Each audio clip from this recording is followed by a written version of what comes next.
On vient de dénoncer un mot qui est l'innovation. Oui. C'est notre 5e thème de discussion. L'innovation est souvent vue comme ce qui va permettre au pays de croître sur le plan économique dans l'avenir. Monsieur Baruco, est-ce qu'au Canada, les politiques fédérales encouragent l'innovation? Est-ce qu'on est sur cette voie-là ou pas? Effectivement, nous sommes sur cette voie-là. Et au cours des différents budgets, le gouvernement fédéral propose toujours des aides financières à différentes sortes d'innovations, des domaines de sélection, privilégie des programmes pour aider. Parce que si on peut dire que la philosophie du gouvernement actuel a été effectivement d'essayer de doter les Canadiens d'une prospérité plus grande au niveau, qu'on a dit tantôt, les réductions de l'impôt, des programmes d'infrastructure majeures et bien sûr d'investir dans le savoir. Le savoir, c'est rendre ta population plus productive. Pas nécessairement les faire travailler plus à des conditions plus pénibles. Au contraire, c'est améliorer ton processus de production pour utiliser moins de ressources énergétiques, capital, pour justement avoir plus de produits à meilleur prix, nouveaux, différents, que tu vas être capable de vendre à un plus grand nombre de personnes. Et l'innovation, ça commande également une bonne structure d'éducation avec des bons réseaux. On se compare comment, Éric Desrosiers, sur le plan de l'innovation au Canada? On est mauvais. On est mauvais. En termes de politique publique, c'est vrai qu'on est un des gouvernements, le gouvernement canadien est l'un des gouvernements qui dépense le plus. C'est surtout des crédits d'impôt, mais il dépense beaucoup, beaucoup, beaucoup. Les crédits d'impôt, ça veut dire ça qu'on réduit l'impôt d'une entreprise, par exemple, qui décide d'investir dans de l'innovation, la recherche, innovation, exactement. Et c'est une chimie qui est très difficile à comprendre, celui de l'innovation, comment on réussit à se réinventer, inventer des nouveaux produits. Surtout aussi, on a des économies de services. On parle toujours de l'innovation avec des nouveaux petits gadgets et tout ça.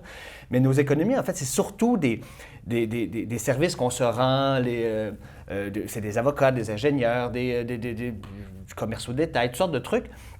Et l'innovation dans les services, là, c'est pas nécessairement toujours des petits gadgets, c'est plus comment l'entreprise est organisée, comment on fonctionne, comment on réussit à collaborer avec d'autres entreprises. C'est une chimie qui est très délicate. Et actuellement, au Canada, les gains de productivité sont très, très mauvais. Mais c'est vraiment un enjeu qui est extrêmement important pour 2 raisons. On l'a dit tout à l'heure, c'est une façon de produire de la richesse, mais on est dans un contexte où la population vieillit. Il y aura de moins en moins de gens pour travailler. Et donc, en âge de travailler. Alors, il va falloir trouver une façon que ceux qui vont continuer de travailler réussissent à produire plus. Innover, ça veut donc dire trouver des façons de produire qu'on puisse produire plus en moins de temps, dans des conditions meilleures, et donc de produire des choses qui répondent mieux aux besoins que la population peut avoir. Corinne Gendron, est-ce qu'un des secteurs où il y aurait beaucoup d'innovation à faire, est-ce que ce n'est pas justement ce qu'on appelle les technologies vertes ou en tout cas les technologies de l'environnement qui nous permettraient d'avoir des procédés industriels qui polluent moins, par exemple? Bien justement, ça nous amène à une autre définition de l'innovation. Ça veut dire que l'innovation, ce n'est pas juste de fabriquer des nouveaux produits qui vont plaire à des nouveaux consommateurs, c'est aussi de revoir notre façon de fonctionner, que ce soit au niveau de l'organisation, mais que ce soit aussi au niveau plus général de l'économie. Et donc, effectivement, le problème actuellement, c'est que oui, on encourage certains processus d'innovation, mais tout d'abord, on ne se pose pas la question « quelle innovation ?» Ça, c'est vraiment une bonne question à se poser. Est-ce que c'est une innovation pour construire un nouveau gadget ou c'est une innovation pour être plus efficace et, par exemple, plus en phase avec l'environnement? Et l'autre problème aussi qu'on n'a pas utilisé, c'est que l'innovation, ça se passe aussi dans un univers de contraintes. Quand vous avez des contraintes, vous devez penser comment est-ce que je vais faire pour passer à travers, puis bon.